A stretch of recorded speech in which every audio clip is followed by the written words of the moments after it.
Well, hello there.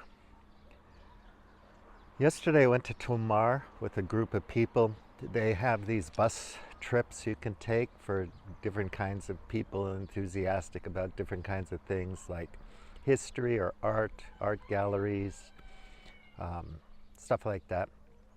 And it's nice because you get a self-driving car.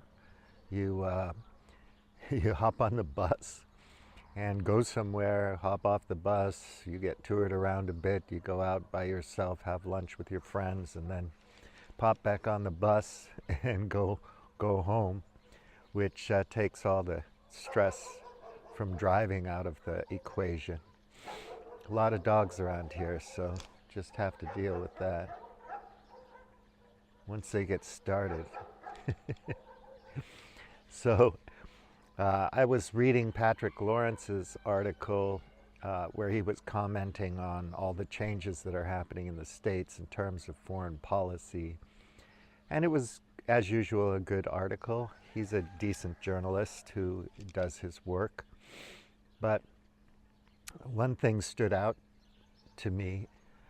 He spoke about J.D. Vance's talk to European leaders. I found it interesting myself.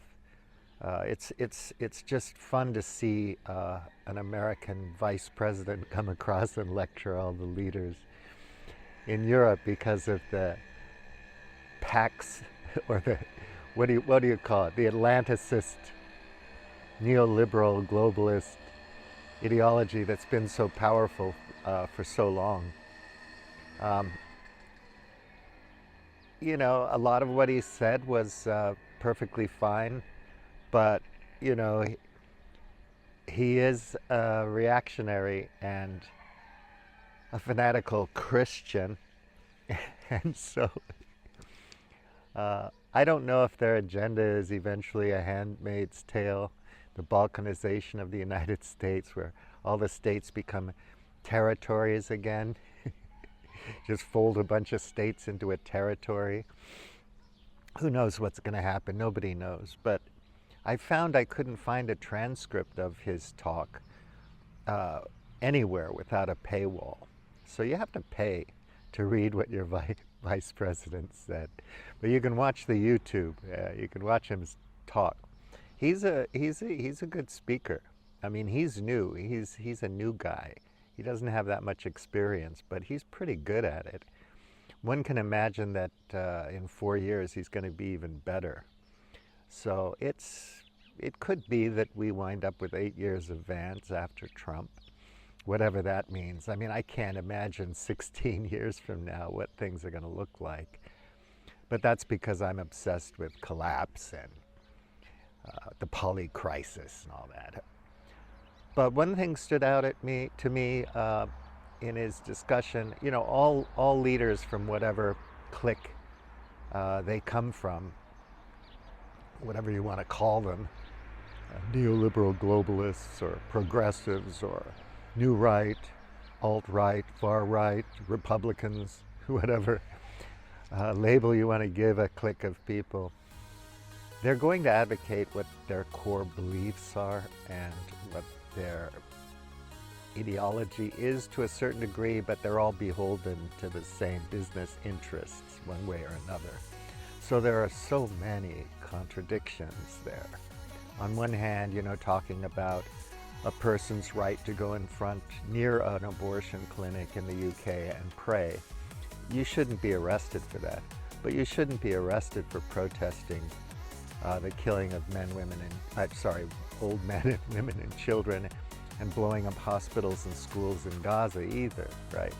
So there's all these contradictions. Free speech for those who say what I want to hear or what I advocate, and put the rest of them in the gulag.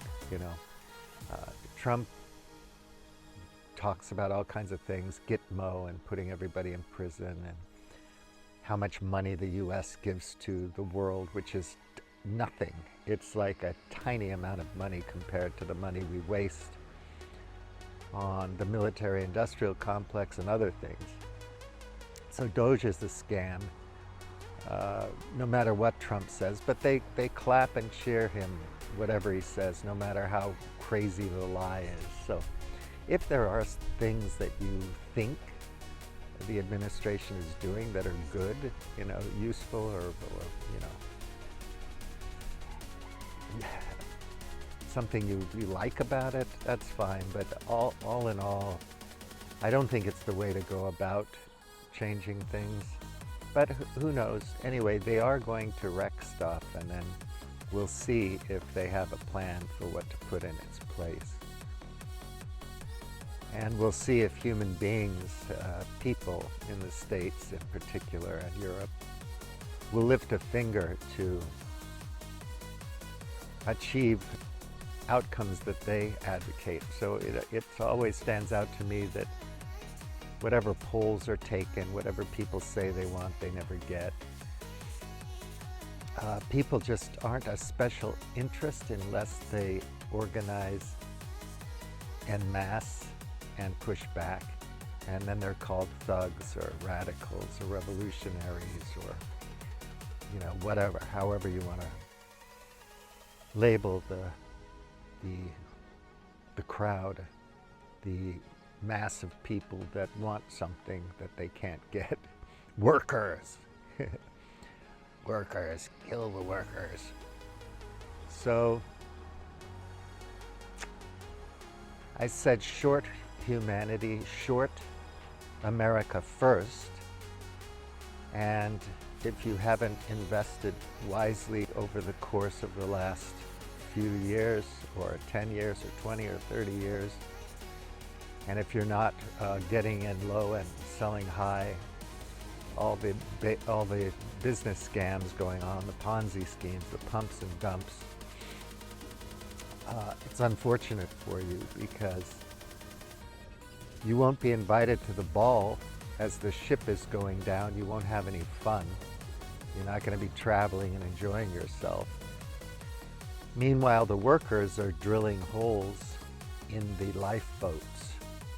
At the end of the day, that's what's going to happen. So the greedy bunch at the top are going to ensure that the ship sinks, and the workers are going to get pissed off, and they're going to drill holes in the lifeboats. So the powers that be will drown as the ship goes down. Everybody loses. Personally, I don't like wars, and I think obviously that the war in Ukraine should have been avoided. But that wasn't the strategic desire for the past administrations, so it happened. I'm not an advocate of Russia or China or anything else. Politics bothers me, but politics cares about you. You can't get away from it. And living in Europe, I think Eurasia, all the borders between here and China should be respected, but we should be trading peacefully across these borders. And we should be taking care of the business of developing a new energy system and grid, and transitioning from the material and oil and gas intensive economy to something more sustainable, more habitable, better for posterity, and just better for normal people. It's funny, they Brexited, UK Brexited because they didn't like Polish workers in whatever. I mean, there are lots of reasons, but they were all ginned up BS reasons. And now, of course, even Portugal can't get labor. Right now in Portugal, the old colonies in Africa where they speak Portuguese, Portugal's inviting these people to come here and get residence visas so they can have workers. And these are good people that are coming from Africa. And they do work that needs to be done around here. You can't get workers here. Even if you're, If you're going to restore an old farmhouse, you have to do the work yourself because it's very hard to find people to help you. The EU and the global economy, if you're a well-educated person with skills, Portuguese person, you're going to go where you get the highest pay for your skills, right? You're going to go to another market where you get paid well. That's just makes sense, right? I mean, why wouldn't you do that? So and people want higher paying jobs. It's hard to buy housing here. So usually there's generational wealth passed on. So that's how a lot of people own property and buy houses here. But if you're new to the market and you don't have wealth that was passed on from your parents and grandparents, it's going to be hard for you. So you have to go somewhere where you can earn a living, right? Make enough money to come back and buy a home if you want to. So it makes sense. Nobody's at fault. It's just the way things are. There are lots of contradictions here. On one hand, you need labor. On the other hand, people want to keep immigration low or immigrants out. And they think that, depending on what side of the fence you sit on, you can come up with data and information saying that they get free handouts and we don't. It's always more complex than that and complicated than that. But people don't have the time or the bandwidth or the intellectual energy to look into it. So generally we don't know what's going on and we just react emotionally to things. I don't know what's going to happen in Europe, but things are changing because the old thing wasn't working very well. It works for a certain class of people, but not for a lot of people. So that's where you get populism and reactionary politics from. People are reacting to something, right? So if you think the past policies from Clinton till now in the United States were that great, why are they reacting the way they are? Something's wrong. We have to figure it out. So different groups of people are going to take power and exercise power and see what happens. Of course, they're going to line their own pockets. The core team in the United States are full of con men and unimaginative ideologues who really some of them don't even have an ideology, but others do. Marco Rubio has core beliefs and has an ideology. He's not an idiot, love him or hate him. But things are going to change. It's going to be radical. I wish people could participate and try to make these changes impactful, but not violent, not destructive. That's what I would hope. But I don't know if that's going to happen. We may need violence. Violence is one of the great levelers throughout history. Whatever kind of violence you want to talk about. I don't like it. I'm against it. But sometimes peaceful changes just can't happen. Piketty's talking about billionaires paying their fair share. I have to laugh out loud when I hear it because I read Piketty's first book when it first came out. It's full of data. It's full of references, footnotes. But did anything come of it? Hell no. If you're wealthy, you're going to protect your wealth and you're going to protect the stock and bond market because it makes us happy to get those returns, right? And if you're not participating or you can't, you're shit out of luck. So I don't know what you're going to do about it. It's not going to be easy to sort this out. So leveling is not a straightforward process. It could happen by pandemic. It could happen by economic crashes. All kinds of things can level things out again. Talking about inequality, right? Because wealthy people die from pandemics, just like poor people, and at the end of the day, kings get killed also when there's a revolution or a world war. A lot of people are insulated from it if they have lots and lots of wealth.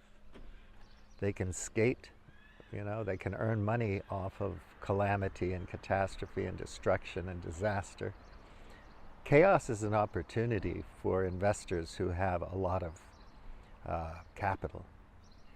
So they will come out doing quite well. If you look from the 19th century, the robber barons in the United States, until today, you'll note that most of these people, J.P. Morgan's clique and whatever, they did well, and they passed on wealth from generation to generation. Their institutions remain.